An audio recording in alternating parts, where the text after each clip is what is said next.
Je vous présente Marie-Pierre Laverne, qui va animer la session aujourd'hui avec notre invitée Andréane, qu'elle va présenter. Donc, Marie-Pierre, elle a un background en ressources humaines. Elle est amoureuse de la vie, profondément engagée à célébrer la beauté et la joie au quotidien.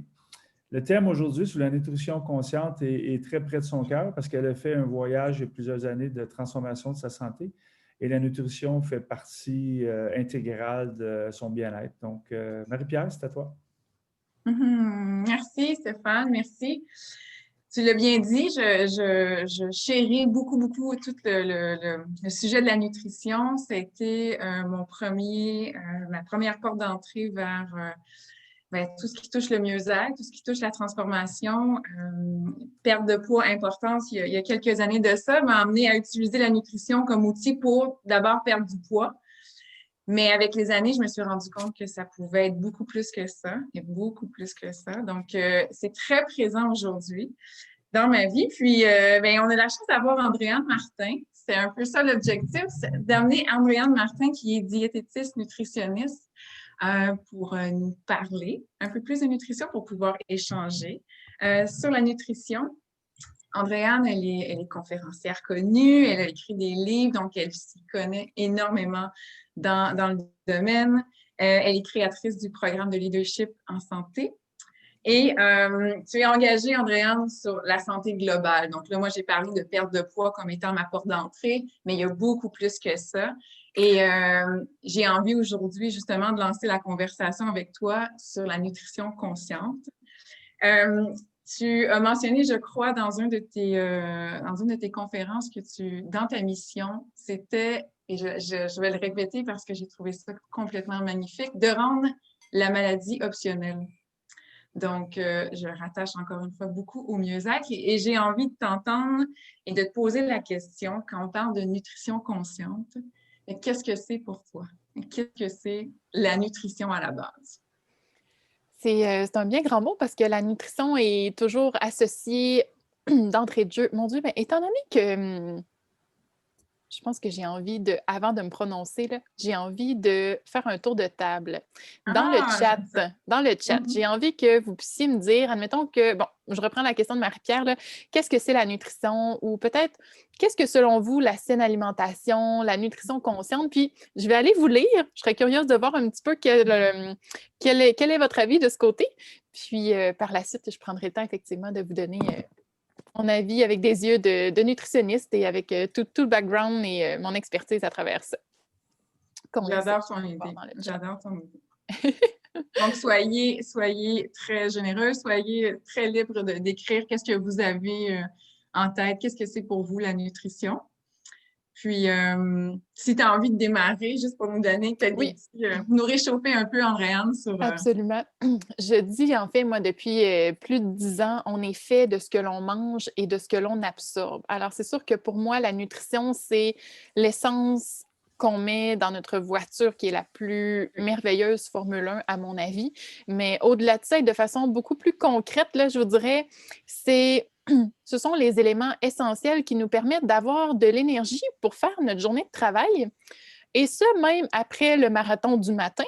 Et ça nous permet aussi d'avoir l'énergie essentielle pour faire notre deuxième journée, c'est-à-dire pour celles qui ont des enfants, lorsque les enfants reviennent de l'école, de la garderie. Alors, c'est vraiment d'aller puiser, dans le fond, dans notre assiette, tous les éléments et les nutriments clés qui nous permettent d'avoir une énergie stable et constante tout au long de la journée, qui nous permettent de fabriquer tout ce dont on a besoin pour bien performer. Et quand je dis performer, je ne veux pas nécessairement parler de performance, d'atteinte d'objectifs et ainsi de suite, mais de performer, c'est-à-dire d'atteindre nos propres objectifs dans la journée, d'avoir des neurotransmetteurs qui sont produits en quantité suffisante pour nous aider à mieux dormir, à se sentir bien, à ressentir du plaisir, des neurotransmetteurs qui sont responsables de l'éveil, par exemple, de la vigilance, de l'apprentissage, de la mémoire. On verra tout ça ensemble aujourd'hui, mais vous allez voir à quel point toutes les fonctions cellulaires dépendent de ce que vous mangez.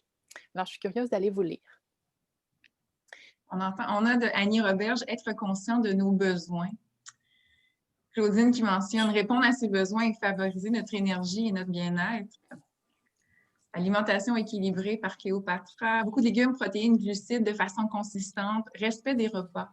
J'aime ça, la notion de respect des repas, puis ça m'amène à penser aussi au respect de nos besoins. Hein. Quand on parle de nutrition consciente, donc qu'est-ce que je ressens, qu'est-ce que j'ai de besoin?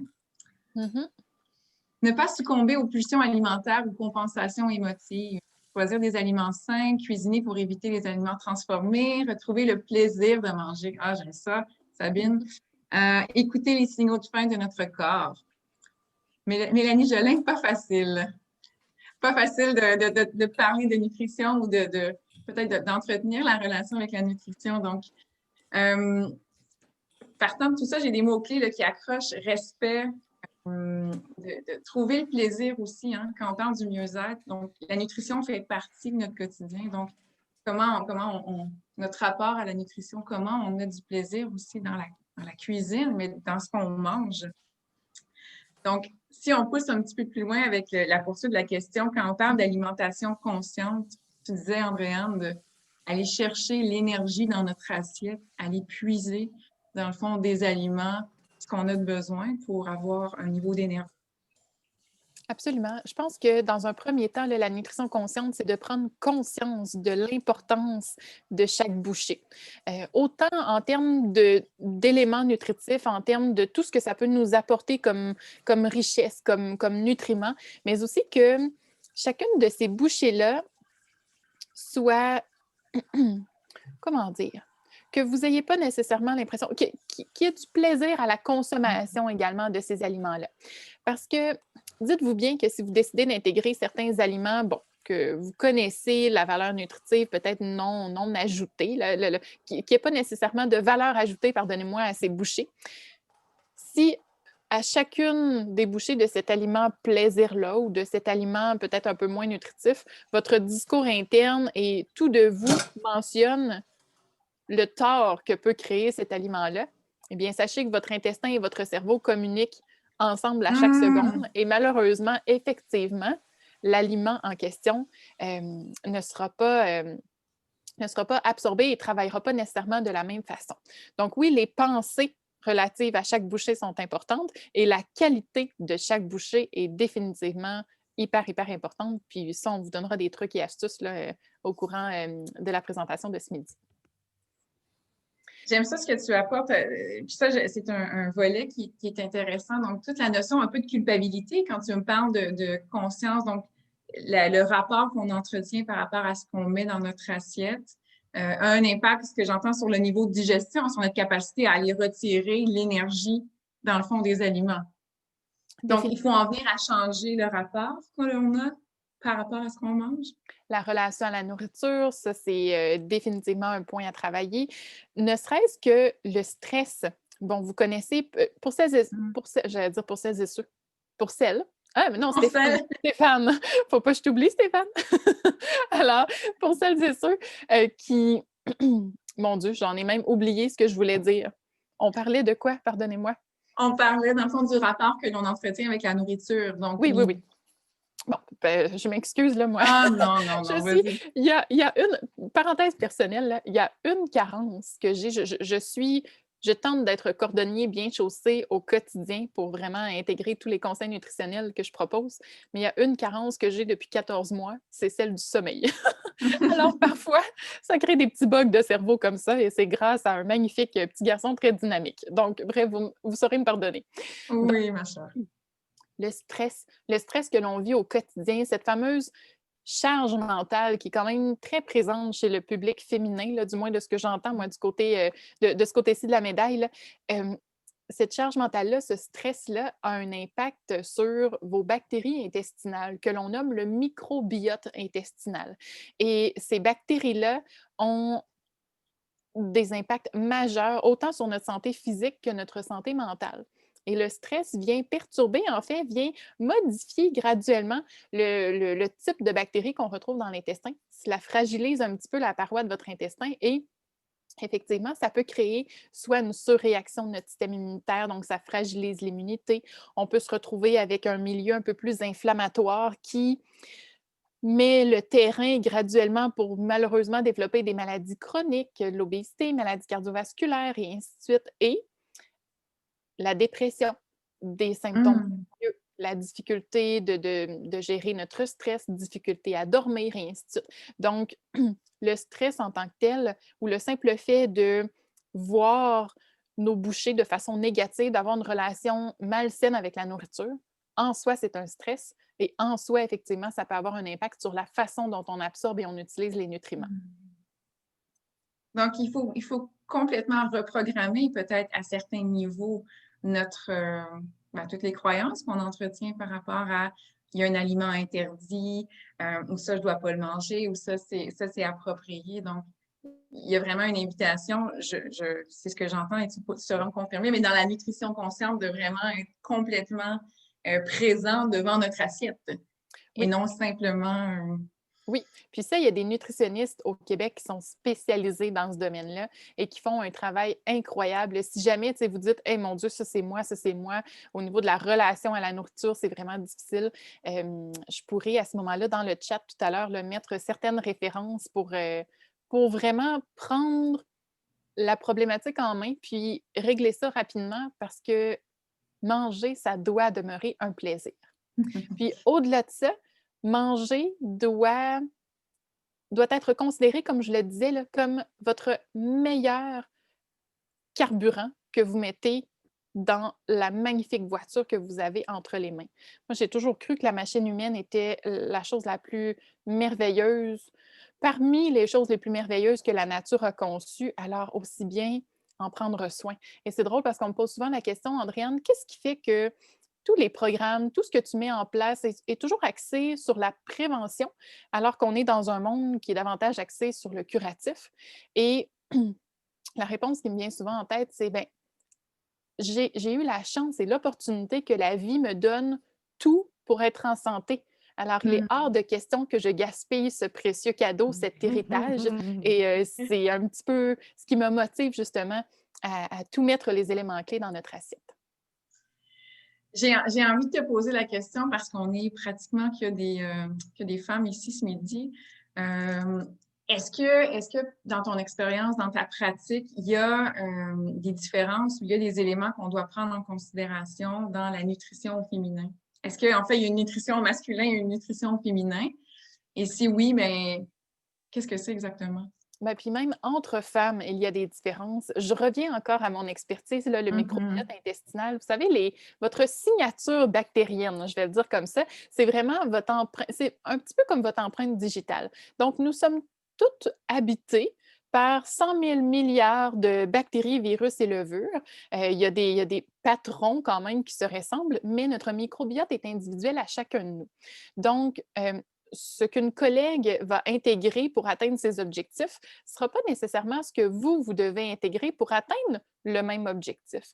Donc, de faire de la nutrition personnalisée, de la nutrition individualisée, c'est vraiment très, très, très important. Et vous êtes la meilleure personne pour pouvoir dire, bien, ça me convient, ça ne me convient pas. Premièrement, est-ce que ça convient à mon rythme de vie, à ma routine? Et deuxièmement, quand je mange un aliment, quand vous mangez un aliment, si moindrement, là, on fait un petit peu de nutrition consciente, vous savez l'impact que ça a. Combien de clients j'ai eu, dans mon bureau qui souffraient du syndrome de l'intestin irritable et quand je posais la question, ben, avez-vous déjà identifié des groupes d'aliments qui ne vous vont pas nécessairement bien? La liste pouvait être très longue. Là. On le sait, qu'est-ce qui nous convient ou qu'est-ce qui ne nous convient pas. Je vous parle de symptômes gastro-intestinaux, mais ça peut être des migraines, des douleurs, un petit peu de fatigue, manque de concentration. Il y a tout plein de manifestations qui nous indiquent qu'il y a des aliments qui sont un petit peu moins pour nous, si je peux m'exprimer ainsi. Donc, la nutrition personnalisée aux femmes, définitivement en fonction d'où est-ce qu'on en est dans la vie, nos besoins en micronutriments va se modifier. Et là, quand je parle de micronutriments, je vais revenir un peu en arrière, d'accord? Oui, vas-y. Dans l'alimentation, on a deux grandes familles. On a les macronutriments. Ça, c'est les grosses molécules de base. C'est celles qui nous apportent de l'énergie. Autrement dit, des calories. Alors, on a les protéines, on a les gras et on a les glucides. Donc, ça, on verra ensemble, là, on aura du temps tout à l'heure, on verra ensemble lesquels peut-être privilégier dans ces trois groupes-là pour favoriser une meilleure énergie, une fabrication optimale de vos neurotransmetteurs. Donc, on va aller dans ces détails-là. Donc, on a les macronutriments. Et pour être en mesure d'utiliser de façon adéquate ces macronutriments-là, le corps a besoin de micronutriments. C'est nos petits outils, en fait. Nos cellules, pour bien fonctionner, elles ont besoin d'outils, elles ont besoin d'un éventail de vitamines et minéraux, les micronutriments. Et les micronutriments, le corps n'est pas capable de les fabriquer par lui-même, ou s'il les fabrique, il les fabrique en plus petite quantité que nos réels besoins. Alors, c'est essentiel d'aller les puiser dans notre alimentation. Donc, il faut vraiment lui donner tout ce dont il a besoin. Alors, encore une fois, mon petit bug de cerveau de maman. J'essaie de revenir dès le départ. J'ai dit que j'allais reculer un petit peu. Je vous parlais de micronutriments pour une raison bien particulière. On y allait avec, dans le fond, les macronutriments, puis je trouve ça important parce que je te posais la question, tu sais, on disait qu'au niveau de la nutrition féminin, dépendamment de où on est dans notre vie, tu parlais du microbiote, tout ça. Donc, tu faisais référence aux macronutriments dans notre assiette, ça se va bien. Marie-Pierre, une chance que tu es là, on dirait que je te mets au défi. Bien, c'est parce que ça me passionne. Je trouve ça vraiment intéressant. C'est bon. Aïe, aïe, aïe. Hey, je manque probablement, voyez-vous, je manque probablement de choline. La choline, c'est un acide aminé qui permet de fabriquer l'acétylcholine. L'acétylcholine est le neurotransmetteur de la mémoire. Mais non, sans blague, c'est vraiment plutôt un manque de sommeil. Bienvenue dans le club. Tu sais quoi, ma chère, je te poserai la question dans ce cas-là, puis peut-être que l'idée te reviendra après. Mais tu parlais aussi de chaque besoin est unique, chaque femme étant unique, évidemment. Donc, est-ce qu'il y a une forme de place, j'imagine, pour l'essai-erreur? Donc, tu sais, surtout avec les années qui passent, des fois, on a les grossesses, on a les enfants, il y a l'âge, il y a les règles, il y a le cycle menstruel, tout ça. Donc, j'imagine qu'en fonction de tout ça, il faut se permettre d'essayer et de se rétracter. Donc, il y a peut-être des choses qui nous convenaient à un moment, mais qui maintenant nous conviennent plus. Absolument. Tout va dépendre effectivement de notre routine, de nos besoins du moment. Alors oui, les besoins justement en micronutriments, là, je me permets de refaire le bond là-dessus, au niveau du fer notamment, nos besoins vont varier. Au niveau du calcium, de la vitamine D, nos besoins vont varier. Et le plus bel exemple que je peux vous donner, c'est pas nécessairement axé uniquement sur les femmes, mais je vous parlais du stress tout à l'heure. Donc, en période de stress, notre corps utilise beaucoup plus de magnésium. On a besoin également de produire en plus grande quantité un neurotransmetteur qui se nomme le GABA, G-A-B-A. Et ce neurotransmetteur-là, c'est notre anxiolytique naturel. Alors, pour être en mesure de le fabriquer, on doit donner à notre corps des acides aminés, des protéines pour vraiment fabriquer tout ça et certaines vitamines, notamment la vitamine B6. Alors, encore une fois, là, tout à l'heure, je prendrai tout ça puis je vais vous démêler ça pour qu'on y aille de façon très pratico-pratique. Plus on est stressé, plus on excrète de magnésium dans l'urine. Donc, automatiquement, ça nous en prend beaucoup plus au niveau de notre alimentation.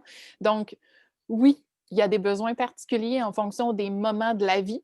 Il y a des besoins particuliers chez les femmes. Et vous savez, je ne sais pas, je ne vous connais pas toutes, j'apprendrai à le faire sans doute et ce sera un grand plaisir. Il y a certaines d'entre nous qui vont quand même dépenser beaucoup d'argent au niveau des produits de beauté pour améliorer la qualité de nos cheveux, pour améliorer la qualité de notre peau, certaines formes de maquillage et ainsi de suite. Mais vous savez, la base de la qualité de la peau, de la qualité des cheveux, ne se retrouve pas dans les crèmes qu'on achète ni dans le shampoing, mais définitivement dans le contenu de votre assiette. Alors, parfois, là, dans certaines priorités ou certaines dépenses, il vaut mieux prendre le temps de se concentrer, de mettre un petit peu plus d'effort sur la qualité de notre assiette et on aura potentiellement les mêmes résultats que l'on souhaite obtenir par la suite. Et il y a une chose, avant que je te laisse poursuivre, Marie-Pierre, pardonne-moi, il y a une chose que je veux vous rappeler. En tant que femme, là, la santé, en fait, en tant que femme, la santé est très importante, mais j'oserais dire la santé des autres est très importante. La santé des gens qu'on aime est très importante. Mais pour pouvoir prendre soin des gens qu'on aime, pour pouvoir s'assurer en quelque sorte qu'ils soient en santé et qu'on leur donne tout pour qu'ils soient en santé, il faut d'abord prendre soin de soi. Ça, c'est très, très important. Et là, je vois beaucoup Oui, je voulais faire le pont avec les commentaires qu'on a dans le chat parce que je trouve que c'est extrêmement intéressant. On a Mélanie qui parle de la pression de la nutrition est plus importante chez les femmes, tant au niveau de la préparation des repas qu'au niveau de l'atteinte du poids idéal. Puis, Mélanie, tu touches un bon point. Puis, on va tomber bientôt puis peut-être maintenant dans les trucs que tu pourrais nous donner, que tu pourrais nous partager au niveau des pratiques pour justement retrouver une forme de plaisir, enlever cette pression-là qu'on peut avoir quand on pense à la nutrition, quand on pense à la cuisine. Parce que la nutrition fait partie de notre vie. Je veux dire, on mange à tous les jours, plusieurs fois par jour. Donc, comment enlever peut-être cette pression-là qu'on peut ressentir comme femme quand on pense à justement cuisiner, manger pour nous et pour les gens autour de nous? C'est sûr que je ne suis pas dans le foyer de tous et, de tous et chacun. Donc, au niveau du partage des tâches, par exemple, je ne sais pas nécessairement comment ça se passe. Oui, on a tendance à prendre peut-être à prendre sur nos épaules le fait de faire le supermarché, cuisiner, tout ça, de par le fait qu'on est un petit peu plus conscientisé. Et justement, le principe global d'être en santé semble être plus important chez les femmes que chez les hommes. Maintenant, c'est prouvé scientifiquement, mais le pourquoi derrière ça reste encore un petit peu nébuleux. Donc, à suivre, mais en même temps, je ne veux pas faire de la fausse... je ne veux pas faire trop de généralisation non plus. C'est certain que si on veut changer des habitudes de vie, il faut que ce soit simple. Et parce que le premier obstacle, hein, c'est le manque de temps. Si c'est trop compliqué, si ça ne peut pas cadrer dans notre horaire, on laisse ça tomber. Puis, comme je le mentionnais tout à l'heure, c'est rare qu'on fait de soi notre propre priorité. La priorité va toujours aller aux autres qui nous entourent ou à toute autre tâche connexe, pardonnez-moi. Donc, de quelle façon intégrer tous ces principes-là pour que ce soit simple? Je pense qu'il faut vraiment y aller une étape à la fois. Une fois qu'on a intégré une nouvelle façon de faire, on passe à la prochaine et ainsi de suite. Puis, j'aurais envie tout à l'heure de vous partager vraiment les plus gros morceaux là, qui vont donner le plus de résultats rapidement parce que c'est une boucle. Hein.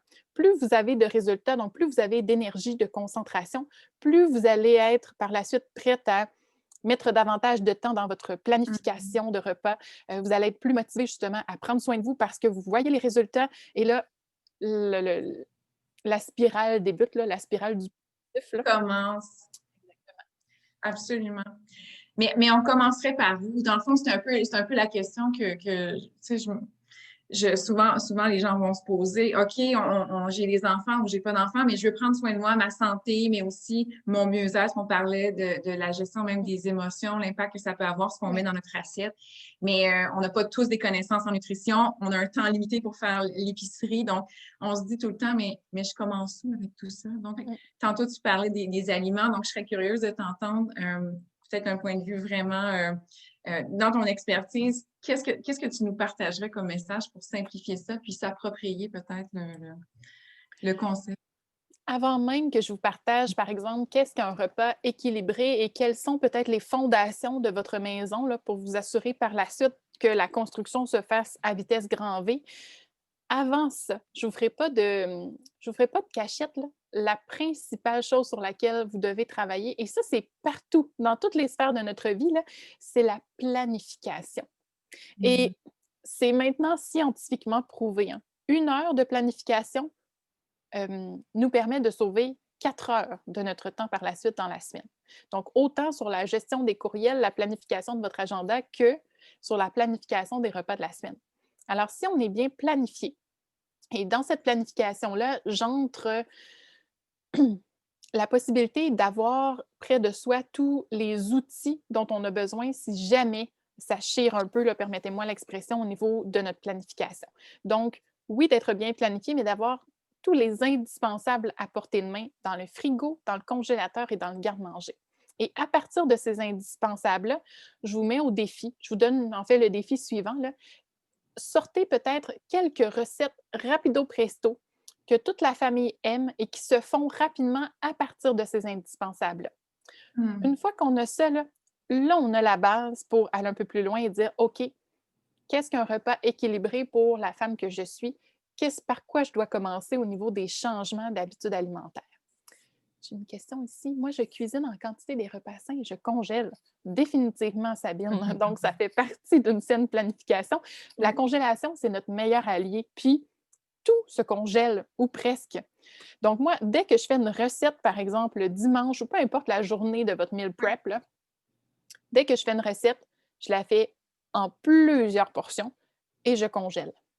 Je vais toujours doubler la quantité de légumes demandés parce que peu importe le livre de recettes qu'on prend, il n'y a jamais suffisamment de légumes. Alors, doublez ça là, pour aller chercher le magnésium et les fibres dont vous avez besoin. Et essayez aussi d'avoir des recettes peut-être un peu versatiles là, dans votre planification, c'est-à-dire des recettes qui peuvent se décliner en plusieurs autres types de recettes. Donc, admettons que vous faites un filet de saumon au four accompagné de quinoa et de légumes. C'est assez de base, mon affaire, mais enfin, ça convient très, très bien. Donc, quand je dis assez de base, c'est que j'ai l'impression que c'est un repas dont on entend parler. Et là, je vous entends déjà me dire, bon, Andréane, tu n'aurais pas pu choisir quelque chose d'un peu plus original.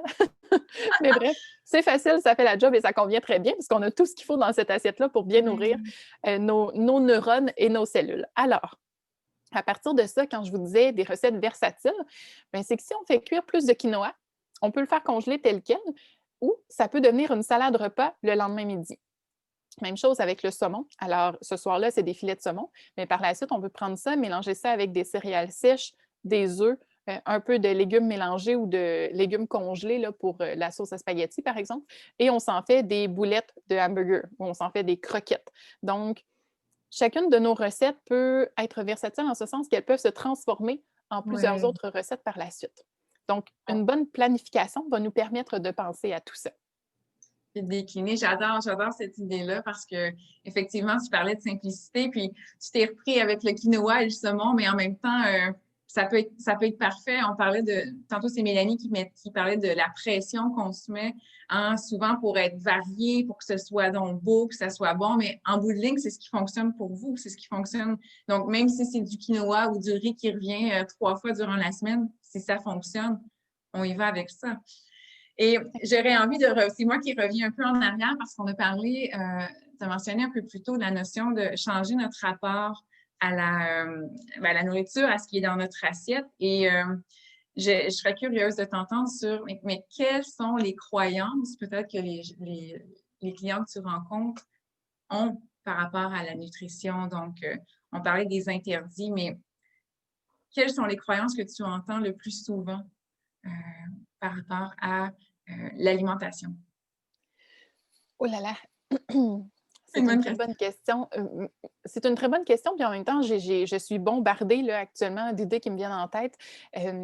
Mais ça tourne beaucoup autour du fait que les aliments santé, et d'ailleurs, c'est un terme que je bannis actuellement parce qu'il y a tout un aura, ça goûte la santé, ou les aliments santé, c'est peu goûteux, c'est pas très bon, c'est long. Hier, j'ai fait une conférence, puis la personne m'a dit « Ouais, mais ça prend du temps à manger santé. » Là, je me dis « Non, ça prend exactement le même temps que de manger de la nourriture rapide, voire même parfois, c'est un petit peu plus rapide aussi. Donc, tout dépend de ce qu'on choisit de cuisiner. Tout dépend de notre fameuse planification, justement. Alors, c'est beaucoup l'aura que j'entends. Là. Manger santé, ça ne goûte pas nécessairement bon. Manger santé, c'est long, c'est compliqué, c'est laborieux. Et beaucoup de gens finissent par me dire, ben Andréane, moi, finalement, au supermarché, je ne regarde même plus le tableau de valeur nutritive, la liste d'ingrédients. Je trouve ça tellement compliqué, je ne sais pas trop par où prendre ça. Et il y a tellement de fausses croyances qui circulent actuellement qu'on vient un petit peu mélanger à savoir qu'est-ce qui est bon, qu'est-ce qui est moins bon. Il y a beaucoup de modes alimentaires aussi, il y a beaucoup de régimes populaires, donc qui prennent beaucoup de place. Et là, tout à l'heure, je vous disais, admettons que notre collègue, notre voisine ou peu importe fait quelque chose, bien là, on en voit les vertus. Alors, on se dit, ça pourrait être bon pour moi aussi. On l'essaie, finalement, ça ne fonctionne pas du tout avec notre propre routine, notre propre corps. Donc, vous êtes le propre expert, en fait, de votre corps et de vos objectifs également à travers tout ça. Donc, ça, c'est bien important. Et Vas-y, ma chère. Oui, non, j'allais dire, et je vous rassure, là, manger santé, je voudrais plutôt manger de façon nutritive pour venir nourrir, dans tous les sens du terme, pour venir nourrir notre mental, pour venir nourrir chacune de nos cellules. ça goûte bon. C'est plaisant, c'est bon pour les yeux, c'est beau pour les yeux. Donc, si vous mangez un aliment qui est nutritif, mais que vous n'aimez pas ça, mettez donc ça de côté, puis choisissez autre chose, tout simplement. J'aime ça, comment tu l'apportes, parce que c'est un peu ça, hein, la notion de l'alimentation consciente, puis l'alimentation qui devient, en fait, notre outil pour notre mieux-être. Donc, on voit qu'avec le temps, on peut passer d'un mode peut-être plus utilitaire, donc pour peut-être plus pour d'un point de vue état de santé, maladie, perte de poids, à quelque chose de complètement intégré et plaisant. Je voyais un peu plus tôt dans le chat quelqu'un qui mentionnait la notion de plaisir, plaisir de manger, plaisir de cuisiner, donc de se réapproprier peut-être notre relation avec justement la nutrition pour contribuer à notre mieux-être aussi. Et j'aurais envie de prendre la balle au bon sur un élément. Quand on parle de plaisir, on a aussi tout le volet fringale, rage de sucre, une forme de dépendance à certains aliments un peu plus sucrés, justement. Puis j'avais beaucoup de clientes, justement, qui me mentionnaient cette envie en bon français, là, de se débarrasser de ces rages de sucre-là présentes. Et encore une fois, il faut y aller de façon graduelle. Puis j'aurais juste envie de vous expliquer, ça a pas mal toujours été ma signature, je veux que vous puissiez comprendre le pourquoi du comment là, derrière ce que je vous mentionne. La façon dont le corps fonctionne, c'est que dès que vous mangez des aliments plus sucrés, une bonne quantité de sucre, là, des sucres ajoutés par exemple, vous allez aller stimuler certaines papilles gustatives bien précises. Ces papilles-là vont envoyer un message à votre système de récompense dans le cerveau. Et ce système de récompense-là, lorsqu'il est stimulé, va libérer un neurotransmetteur qu'on appelle la dopamine. C'est le neurotransmetteur, oui, du bien-être, mais je vous dirais vraiment du plaisir. Et plus votre système de récompense, plus vos neurones baignent dans la dopamine, plus vous allez devoir augmenter votre quantité de sucre pour ressentir le côté plaisant de ces aliments sucrés-là. Et là, on entre vraiment dans un cercle vicieux, malheureusement. Et la façon de se reculer ou de prendre un pas de recul là, par rapport à ça, c'est vraiment d'y aller graduellement et de diminuer graduellement votre quantité de sucre. Au début, ça va être très difficile, mais sachez que vos papilles gustatives se renouvellent environ aux 3 semaines. Donc, c'est vraiment sur des cycles de 3 semaines qu'on peut y arriver. Alors, graduellement, on diminue. Ensuite, quand nos nouvelles, je vais le dire comme ça, là, quand nos nouvelles papilles arrivent, eh bien là, celles-là ne sont pas habituées à la quantité de sucre d'il y a 3 semaines. C'est la nouvelle à laquelle elles s'habituent et graduellement, on peut se sortir finalement de ce cercle vicieux-là, mais donnez-vous du temps. Et de grâce, n'arrêtez pas ça du jour au lendemain parce que ça agit vraiment comme une drogue au cerveau, littéralement. Là. Alors, il faut vous donner une chance et pouvoir vivre un succès, dans le fond, dans l'atteinte de cet objectif-là. Tu amènes un autre bon point, Andréane. J'aime ça quand tu parles de se donner une chance, hein, d'y aller progressivement aussi, parce que c'est pas toujours facile, c'est pas toujours évident en fonction du contexte. Donc, tu mets l'importance sur y aller doucement. Je vois un commentaire de Sabine qui parle de pulsions, donc comment résister à ces pulsions. Donc, le terme résister, Sabine, il est puissant, il est fort. Est-ce qu'on doit résister à nos pulsions ou est-ce qu'on se laisse porter ou on se donne une chance? Comment tu vois ça, Andréane? On y va vers un aliment qui va répondre, oui, à cette pulsion-là, mais un aliment qui va être moins sucré. Et de plus en plus moins sucré, jusqu'à en venir à, là, je vais étirer l'élastique, jusqu'à en venir à consommer, par exemple, des crudités avec un morceau de fromage. Donc, on est parti, par exemple, du biscuit très sucré jusqu'à ça, mais on y est allé graduellement comme ça. Donc, on peut, oui, répondre à la pulsion, puis tranquillement, mais ce sont des choses qui se travaillent là, avec des professionnels aussi de la santé à travers tout ça. Et vous allez aussi, en même temps que vous allez travailler la qualité de ces bouchées-là, vous allez aussi travailler à revenir un peu sur ce qui se passe dans le moment présent. Donc, quand on prend le temps de répondre à la pulsion, on ferme tout, ordinateur, téléphone et ainsi de suite. On s'assoit seul à table, aucun stimuli autour. Et puis là, on réfléchit à ce qui se passe. On peut même écrire toutes les pensées qui nous viennent en tête et tout ce processus-là nous aide vraiment, encore une fois, à prendre un pas de recul puis à identifier, est-ce que c'est une fin physique? Est-ce que c'est une fin émotive? Est-ce que je suis en train de répondre à une simple baisse d'énergie? Si c'est le cas, ben, à ce moment-là, c'est que votre cerveau vous a vraiment envoyé un signal pour manger du sucre, mais c'est parce qu'on réalise que ça fait 4 heures qu'on n'a pas mangé. On réalise qu'on ne s'est pas hydraté depuis quelques heures. On réalise que notre repas précédent, là, il n'était pas super bien équilibré. Il n'avait pas suffisamment de protéines, il n'avait pas assez de fibres pour nous soutenir plus longtemps. Donc, parfois, il y a vraiment des pulsions qui s'expliquent physiologiquement parlant. Alors, il faut juste, comme je vous dis, là, vous sortir un peu de ça, avoir un regard neutre et analyser pour mieux prévenir par la suite. Et ça m'amène... Oui, Vas-y. Non, non, Mais parce que tu amènes des points que je trouve extrêmement, je le rattache beaucoup à la nutrition consciente. Tu parlais de quand il y a une pulsion, je m'assois, dans le fond, j'en prends conscience, puis j'éteins tout pour vraiment, dans le fond, la vivre. Mais est-ce que c'est pas un peu la même chose quand on mange? Tu sais, souvent maintenant, là, c'est l'heure du midi. Peut-être que certains d'entre vous sont en train de manger en écoutant cette rencontre-là, mais ultimement, de prendre conscience, de mastiquer, de manger, de prendre le temps sans autres stimuli, pas juste la pulsion, mais les repas au quotidien. Est-ce que ça fait partie d'une démarche de nutrition consciente? Définitivement. Puis, je vous ramène encore là au volet du plaisir alimentaire. Si ce que vous avez dans votre assiette, là, vous trouvez ça bon, c'est ce qu'on veut, premièrement. Et si vous trouvez ça bon, prenez le temps de savourer, prenez le temps de déguster. Là, je vais vous parler en termes un peu plus familiers, là, mais c'est vraiment plate de passer à travers une assiette. Moi, j'adore personnellement les crab cakes. Je ne sais pas pourquoi, là, c'est vraiment un repas qui... J'adore ça.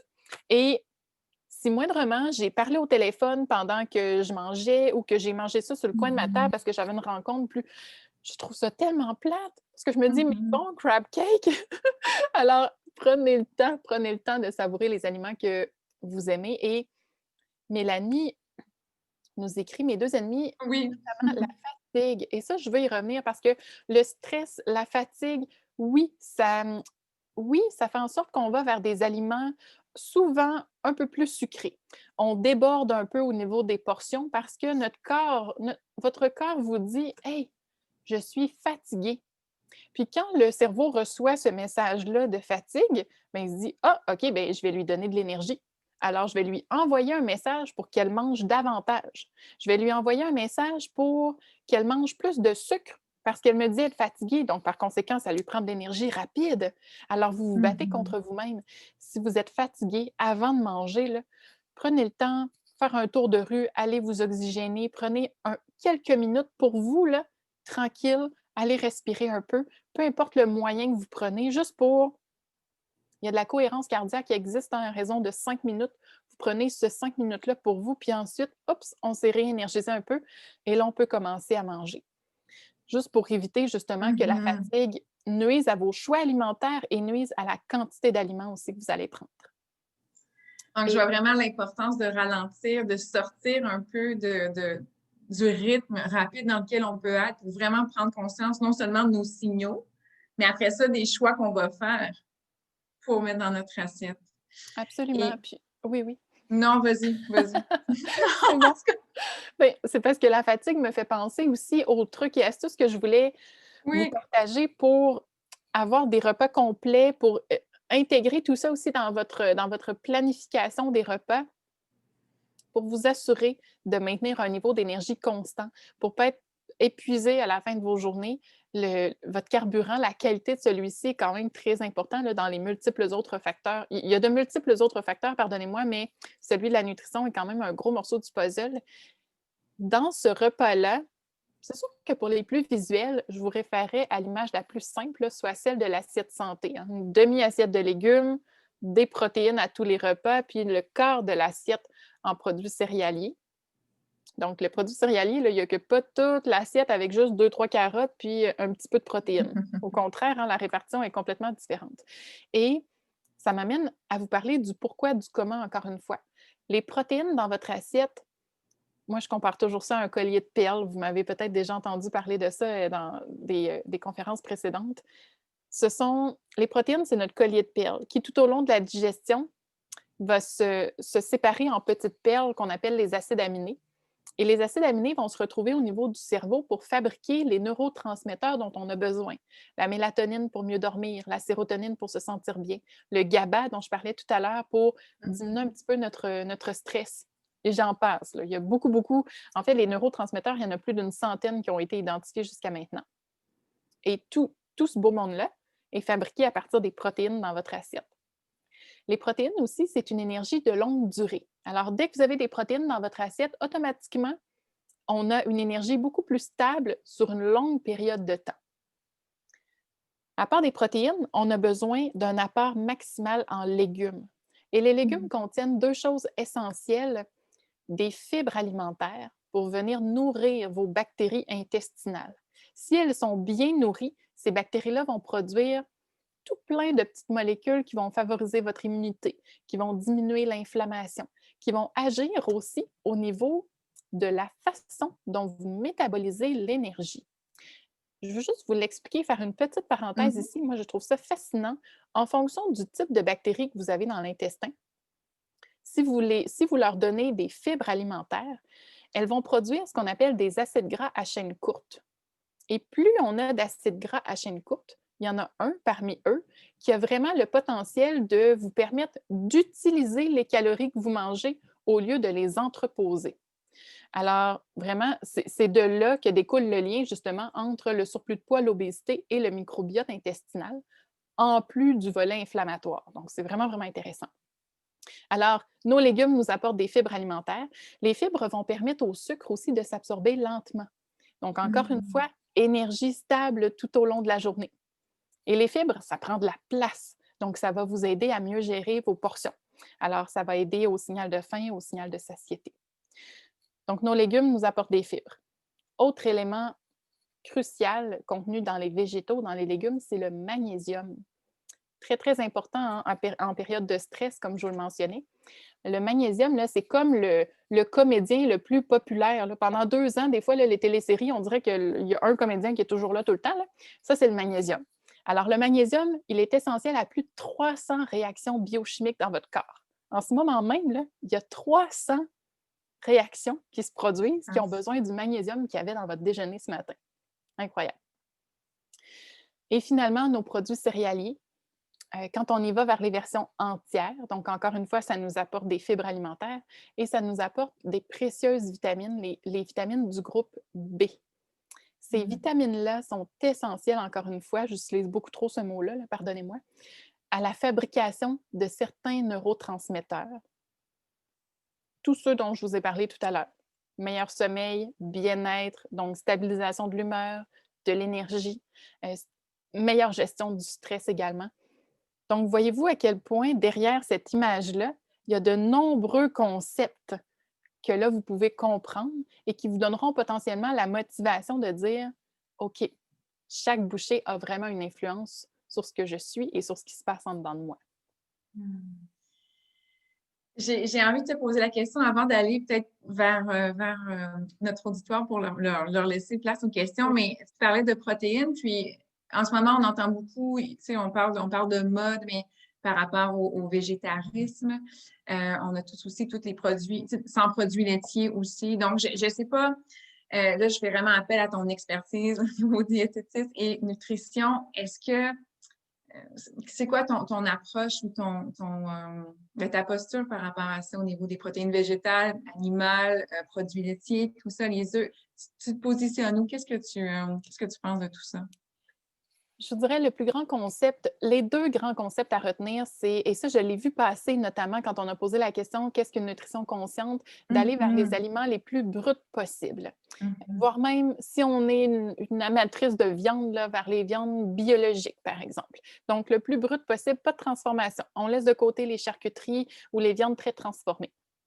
Et graduellement, effectivement, on essaie de végétaliser notre alimentation, puisqu'on va diminuer de cette façon-là la quantité de gras saturés, qui sont des gras solides à température pièce.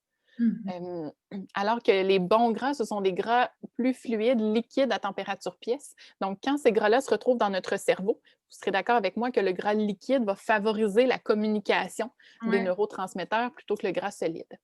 Donc, le fait de végétaliser notre alimentation permettra de diminuer les gras saturés, mais permettra aussi de faire le plein de fibres alimentaires, de magnésium, de vitamine B. Donc, c'est tout ce qu'on trouve dans les protéines végétales qui est vraiment, vraiment génial, point de vue fabrication des neurotransmetteurs. Mais encore une fois, allez-y graduellement. Si vous me dites, Andréane, moi, les légumineuses, là, quand je mange des pois chiches, j'ai l'impression d'être enceinte de 8 semaines, ben, c'est normal. Peut-être que vous ne tolérez pas du tout les légumineuses ou peut-être que vous avez mangé une salade de pois chiches et ça faisait 3 ans que vous aviez mangé des légumineuses. Ouf! Effectivement, si j'étais vos bactéries intestinales, j'aurais surréagi, j'aurais levé la main. Commencer par les lentilles, ensuite aller vers les haricots noirs. Donc, il y a toute une façon de faire pour intégrer ces aliments-là également. Puis, je termine, ensuite, je vous donne la parole, là, évidemment, je termine avec la question sur les produits laitiers. On dit beaucoup là, actuellement sur Internet que les produits laitiers sont inflammatoires, qu'on devrait mettre ça de côté dans notre alimentation. Et là, de grâce, ne me taguez pas tout de suite nutritionniste, donc pro-produits laitiers. Là. Je veux vraiment vous expliquer ce qui se passe. Au niveau des intestins, au niveau de votre microbiote intestinal, si moindrement il y a une perturbation, mauvaise alimentation, stress, environnement, médication, peu importe ce qui a créé, dans le fond, cette perturbation-là, on a une fragilisation, une petite fragilité, en fait, qui se crée au niveau de la barrière intestinale. Donc, pouf, l'intestin devient poreux, donc perméable. Et c'est là que les protéines des produits laitiers, qu'on nomme les caséines, peuvent entrer dans le corps de cette façon-là. Normalement, elles n'entrent pas lorsqu'elles sont entières comme ça. Alors, si la caséine entre, chez certaines personnes, le système immunitaire va surréagir et ça va créer de l'inflammation, justement. Inflammation qui peut se transformer en toutes sortes de petites problématiques autres. C'est une inflammation sournoise et insidieuse. Mais pour ça, il faut que préalablement, vous ayez une perméabilité intestinale et que vous soyez la personne chez qui le système immunitaire va réagir à la caséine. Donc, encore une fois, l'importance de la nutrition individualisée, très important. Si ce n'est pas votre cas, bien, écoutez, le yogourt grec nature, le yogourt grec nature, le kéfir, le fromage, ça fait vraiment partie des aliments qui contiennent une bonne quantité de protéines. Et si on s'assure de varier nos protéines alimentaires, bien, pourquoi ne pas continuer à en consommer? J'aime ça. Fait qu'on parle encore une fois de... Je reviens à personnaliser, à diminuer tranquillement, progressivement, puis d'y aller aussi en fonction de comment nous, on réagit, comment on se sent par rapport à ce qu'on mange, plutôt que ce qui est peut-être véhiculé ou prôné à travers toute la publicité. Exact. Merci, Andréane. J'ai envie d'ouvrir pour les 8 minutes qui restent peut-être la parole, dans le fond, aux participants. Si vous avez des questions pour Andréane, des réflexions que vous aimeriez peut-être apporter, ben, on a le temps. La parole est à vous. Moi, j'aurais une petite question par rapport à l'âge. Est-ce que tu aurais un document, un site web, pour pas que je expliquer ça pendant 2 heures parce qu'il y a d'autres personnes qui ont des questions, mais une référence où on pourrait aller pour savoir par rapport à la tranche d'âge dans laquelle on se situe, qu'est-ce qu'il faut qu'on change de notre alimentation? Si vous voulez avoir les détails, c'est-à-dire ce qu'on appelle des apports nutritionnels de référence, vous pouvez directement écrire ça dans Google, ANREF, je vous l'écris dans le chat, ce sont les apports nutritionnels de référence. Et là, vous allez voir pour chaque macro et micronutriment de quelle façon les besoins évoluent au courant de la vie.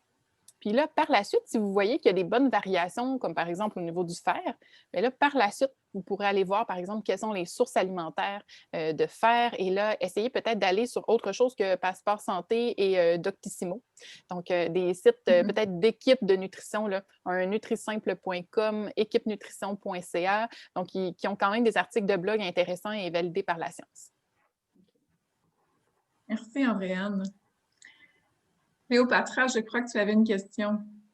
Oui, mais tout d'abord, j'aimerais vous féliciter là, pour cette passion. Je suis aussi Andréane depuis j'étais présente à quelques sommets. Là, tu es vraiment très passionnée. J'aimerais t'entendre parce que je viens de finir une période de détox alimentaire, donc j'ai fait 7 jours. J'aimerais entendre ton avis par rapport à ça, et, parce que pour moi, ça a été comme un déclencheur de bien manger, donc qualité, puis équilibré et tout ça. Est-ce qu'il y a des dangers, parce que j'entends toutes sortes de choses, est-ce qu'il y a des dangers, est-ce qu'il faut faire attention, est-ce qu'il faut répéter ça périodiquement, un peu là-dessus, là? Le foie est le plus merveilleux organe pour s'occuper de nous détoxifier, là, si je peux dire. Donc, on n'a pas nécessairement besoin de répéter l'expérience. Si, pour vous, le fait d'avoir intégré ça pendant quelques jours, quelques semaines, a été l'élément déclencheur pour par la suite maintenir de saines habitudes de vie, pourquoi pas? Mais ça, je ne veux pas nécessairement que les gens retiennent que ça prend ça pour faire un petit peu comme un nettoyage, puis ensuite débuter, là.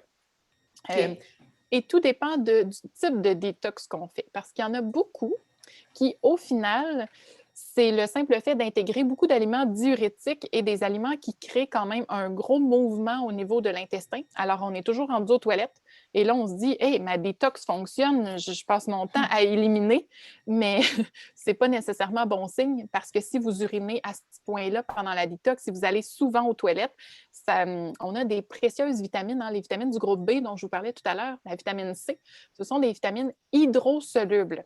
Elles sont solubles dans l'eau. Alors, si on boit trop ou si on va uriner justement trop souvent comme ça, on vient perdre ces bonnes vitamines-là. Alors, la détox, il ne faut pas trop que ça dure longtemps, justement pour éviter de perdre ces précieux nutriments-là. OK. Merci. De rien. On a le temps peut-être pour une autre question, 2 autres questions avant de terminer. Est-ce que quelqu'un d'autre aimerait...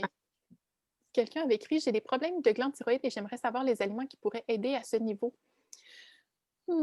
C'est rare, en fait, qu'il y ait des éléments précis qui vont modifier les choses par rapport aux problèmes de thyroïde. Souvent, ce qu'on va travailler, ça va être les symptômes ou les découlants. Donc, je m'explique. Là, admettons, quelqu'un fait de l'hypothyroïdie, puis, par exemple, un métabolisme au ralenti, donc prend peut-être un petit peu de poids. Donc là, on va travailler le symptôme, on va venir travailler sur la gestion de poids. Si quelqu'un, ça crée des déficiences nutritionnelles ou si quelqu'un est en hyperthyroïdie, donc il y a d'autres problématiques qui s'en suivent. Donc, on va plus travailler sur ce qui entoure ça, plus que sur le problème de la glande en question. Alors là, j'ai de la misère à répondre de façon très détaillée à la question. C'est correct. Merci, Andréane. Il y a peut-être une autre question. Il y avait, est-ce qu'il y a des aliments à privilégier à la ménopause? Et on a aussi une question sur le mouvement keto. Qu'est-ce que tu en penses? La ménopause et le SPM, il faut qu'on s'en parle. Alors, je vais essayer de faire ça dans le temps est parti. Alors, oui, la ménopause, définitivement. Donc, premièrement, ça vous prend un remplacement, je vais dire un remplacement d'estrogène là, via les phytoestrogènes qu'on retrouve dans l'alimentation. Alors, les fèves de soya, pas nécessairement le tofu en tant que tel, là, mais les fèves edamame, ça ressemble à des petites gourganes, là, c'est vert lime, on trouve ça dans la section congelée. C'est très, très bon d'ailleurs. Donc, je vous mets au défi d'essayer ça. Fèves edamame, les graines de lin moulu, très important qu'on garde au frais. Donc, ce qui contient, vous pourrez googler là, les sources alimentaires de phytoestrogènes, ça vaut la peine de les intégrer. Ce n'est pas parce que vous intégrez ça demain matin que vos chaleurs vont diminuer, par exemple, dans les 2 jours qui suivent, mais ça va aider. Autre élément, ça va être très important de balancer vos macronutriments, d'augmenter vos protéines et de réduire les glucides. Ça a un impact majeur. Je sais, honnêtement et en toute transparence, là, ce n'est pas prouvé scientifiquement. C'est mon expérience clinique qui me permet de vous dire ça. Là. Ça a un impact incroyable sur les chaleurs, les symptômes, les sautes d'humeur. Définitivement, là, un peu plus de protéines, un petit peu moins de glucides totaux dans l'assiette. Et ça. Au niveau de la fabrication des hormones, on a besoin de gras. On a besoin, c'est pas pour rien qu'après la ménopause, on prend un petit peu de poids en tant que femme. C'est pour protéger notre masse osseuse. C'est pour fabriquer toutes les hormones dont on a besoin là, pendant ces changements-là. Alors, maximisez vraiment vos apports en bons gras, les bonnes huiles, les noix et graines, les poissons gras, entre autres. Et pour ce qui est du SPM, le vrai SPM, on appelle ça le syndrome... hey boy! Non, menstruel. Oui, non, ça oui, mais la vraie problématique là, qui est dans le DSM-5, là, le trouble dysphorique prémenstruel. Voilà. Et là, ça, c'est des femmes vraiment qui souffrent beaucoup là, dans la semaine précédente. Donc, on a vraiment des suppléments qui ont donné des bons résultats. Jet à l'hypoglycémie également pendant cette période-là. Alors, assurez-vous d'avoir des fibres alimentaires pour maintenir votre énergie la plus stable possible. Et si on veut répondre à nos petites rages de sucre, on y va avec des aliments qui n'ont pas trop de sucre ajouté. Ça, c'est très, très important. Une bonne hydratation. Et côté supplément, je vous dirais d'aller avec un supplément de complexe B pour aller chercher vraiment toutes vos vitamines du groupe B. Andréane, merci. Merci, merci, merci. Tu es extrêmement généreuse. Le temps est terminé, puis je pense qu'on aurait pu t'entendre et poser des questions encore pendant longtemps. Donc, je veux te remercier pour ce midi, pour toute ton expertise, ton background, puis ton énergie aussi, hein, tu l'as partagé. Donc, merci à toi. Stéphane, je te laisse le mot de la fin. Ben moi, je veux simplement dire merci. Merci Marie-Pierre pour avoir animé ça. Et merci Andréane pour tous tes nombreux conseils. Donc, merci à tout le monde qui s'est joint. Donc, c'est un rendez-vous mensuel. Donc, on se revoit dans un mois. Merci beaucoup à tout le monde. Merci beaucoup. Merci, au plaisir.